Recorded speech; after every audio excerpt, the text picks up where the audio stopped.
Hello दोस्तों, welcome to soil exam prep. Welcome back to environmental series of unit 4। तो environmental engineering की series में जो unit 4 के हम इम्पोर्टेंट क्वेश्चन अपलोड कर रहे हैं, उसमें इससे प्रीवियस मैंने 2 इम्पोर्टेंट क्वेश्चन यूनिट 4 के अपलोड कर दिए हैं। अब वो सारे दोनों थियरी थे, वाटर सॉफ्टनिंग प्रोसेस थे। अब सेटलिंग टैंक का एक न्यूमेरिकल एग्ज़ाम में बहुत पॉपुलर आता है, जिसमें कभी कभी डिज़ाइन करने को भी आता है सेडिमेंटेशन टैंक या सेटलिंग टैंक को, और कभी कभी सेटलिंग टैंक का आपका डेटा गिवन करके उसको रेक्टेंगुलर या पर्टिकुलर शेप के लिए डिज़ाइन करने को कहता है। इस क्वेश्चन में क्या है, आपका क्वेश्चन दिया हुआ है और कह रहा है कि design rectangular and circular shape tank. मतलब आपका क्वेश्चन दिया हुआ है और आपको रेक्टेंगुलर और सर्कुलर दोनों टैंक के लिए आपको डिज़ाइन करना है।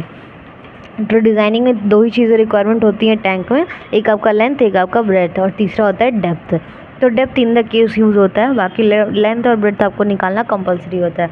तो पहले तो पढ़ते हैं क्वेश्चन क्या है कि design a primary settling tank for a town having a population of 50,000। इसके कहने का मतलब है कि जिस टाउन का हम सेटलिंग टैंक डिज़ाइन कर रहे हैं, वहाँ पे जो पॉपुलेशन है वो 50,000 है, with a water supply of 180 litre.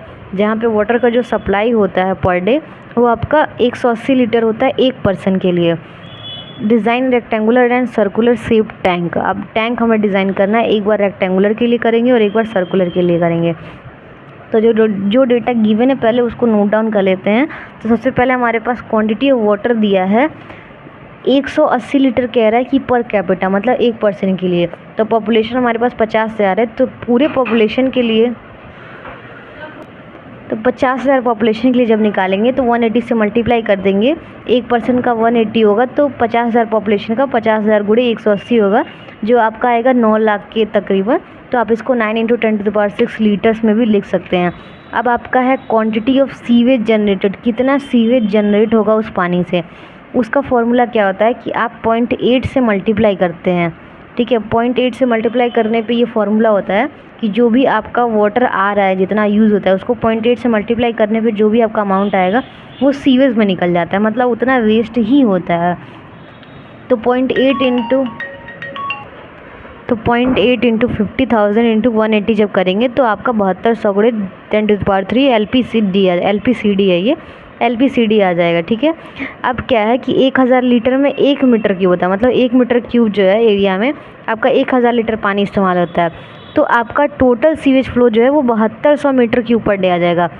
क्यों 7200 metre? 1 metre is equal to 1000 लिखिए, या फिर आप इस 10⁻³ को ही चेंज कर दीजिए मीटर क्यूब में, तो ये आपका मीटर क्यूब पर डे हो जाएगा और 7200 एज इट इज़ रहेगा।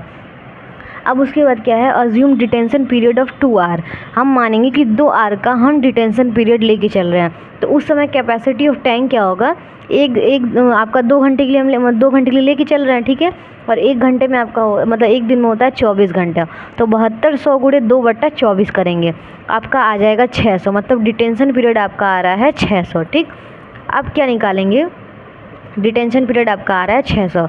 अब क्या निकालेंगे, ओवरफ्लो रेट निकालेंगे। तो ओवरफ्लो रेट जो होता है वो एक एवरेज फ्लो के लिए होता है 30 मीटर क्यूब पर डे पर मीटर स्क्वायर। ठीक है, तो सरफेस एरिया निकालने के लिए हम क्या करेंगे, total sewage flow upon overflow rate.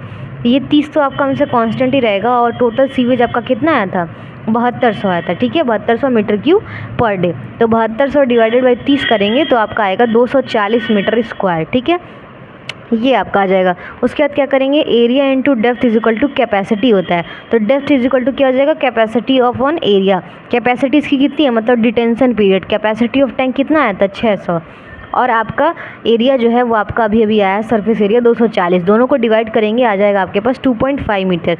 ये आपका हो जाएगा डेप्थ। ठीक है, ये निकल गया। अब आपका डेप्थ भी निकल गया, डेप्थ तो सेम ही होगा ना, चाहे सर्कुलर लगाइए चाहे रेक्टेंगुलर निकालिए। अब आपको सर्कुलर रेक्टेंगुलर के लिए डिज़ाइन करना है तो 2 चीज़ें चाहिए, डेप्थ है दोनों के लिए, लेंथ और ब्रेथ चाहिए। तो रेक्टेंगुलर टैंक जब निकालेंगे तो area is equal to L into B होता है, और सरफेस एरिया आपका है 240, तो L इज इक्वल टू आपका 4b, आप मान के चलिए कि आपका 4b हो रहा है, L is equal to B. तो L की जगह पे आप 4 बार जो है वो ब्रेथ का ले रहे हैं। ठीक है, तो यहाँ पे L इंटू बी में L की जगह रखिए 4b इंटू बी है, तो b इज इक्वल टू 240, ये हमने अज्यूम किया है। ठीक है, 240, बी इंटू बी स्क्वायर हो जाएगा 4b² इज इक्वल टू 240। जब सॉल्व करेंगे तो आपका बी की वैल्यू आएगा 7.46 मीटर, जिसको हम कंसीडर कर लेंगे 7.5 मीटर में। तो एल की वैल्यू क्या हमने ली थी 4b, बी की वैल्यू 7.5 आई है, तो 4 × 7.5 आपका आ जाएगा 30 मीटर। यानी कि आपको ब्रेड्थ भी पता चल गया, लेंथ भी पता चल गया, डेप्थ तो आपको मालूम ही है। तो आप रेक्टेंगुलर टैंक की डिज़ाइनिंग में क्या करेंगे, L into B into D करेंगे तो आपका आएगा 30 इंटू 7.5 इंटू 2.5। ये आपका डिज़ाइनिंग होगा रेक्टेंगुलर के लिए। एज़ इट इज़ जब आप सर्कुलर में आएंगे तो सर्कुलर में भी एज़ इट इज़ आपको डिज़ाइन करना रहेगा। उसमें क्या चेंज हो जाएगा, जो एरिया आपका निकल रहा है वो चेंज हो जाएगा, ठीक है। तो आप इसमें क्या करेंगे, आप इसमें लास्ट में लिख देंगे कि provide 4 metre for inlet and outlet arrangement. Total length आपका जो हो जाएगा 30 + 4 यानी कि 4 मीटर, ठीक है। 4 मीटर लंबा आपका इनलेट बनाना था, इसीलिए आपने 30 में 4 ऐड किया है, तो आपका 34 मीटर जो है आपका वो लेंथ आ जाएगा, ठीक है। अब 1 मीटर डेप्थ जो है जब हम प्रोवाइड करेंगे और 0.5 मीटर जब आपका फ्री बोर्ड होगा तब कितना हो जाएगा डेप्थ, 2.5 + 1 + 0.5, 2.5 हमारे पास आया था जब हमने डेप्थ निकाला था।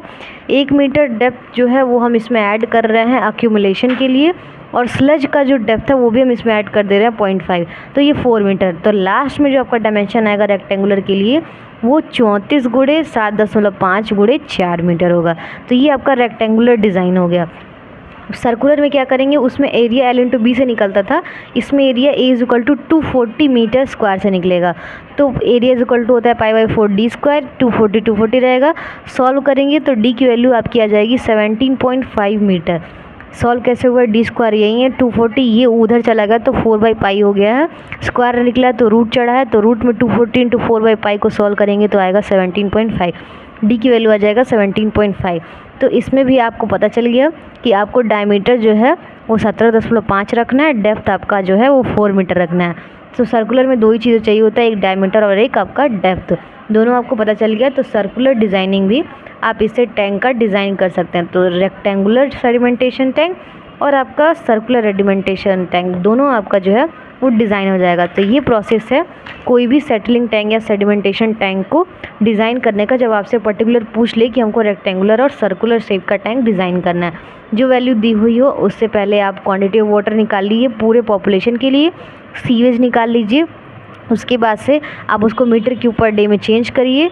उसके बाद डिटेंशन पीरियड निकालने के लिए एक आप मान लीजिए कि 2 घंटे का डिटेंशन पीरियड हो रहा है तो कैपेसिटी निकल जाएगी आपका।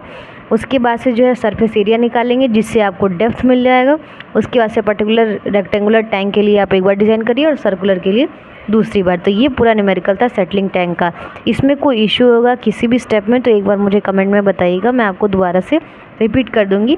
लेकिन कमेंट में कमेंट करने के बाद से रिपीट करने से पहले एक बार दोबारा आप वीडियो देख लीजिएगा, क्योंकि बहुत ईजी है प्रोसेस में कोई कुछ आपको ऐसा नहीं है कि समझने लायक नहीं है। तो मिलते हैं नेक्स्ट वीडियो में जिसमें हम क्या सॉल्व करने वाले वो भी देख लीजिए, जिसमें हम दूसरा जो है सेटलिंग टैंक को डिज़ाइन करने वाले हैं। ठीक है, तो मिलते हैं नेक्स्ट वीडियो में, तब तक के लिए all the best, bye bye.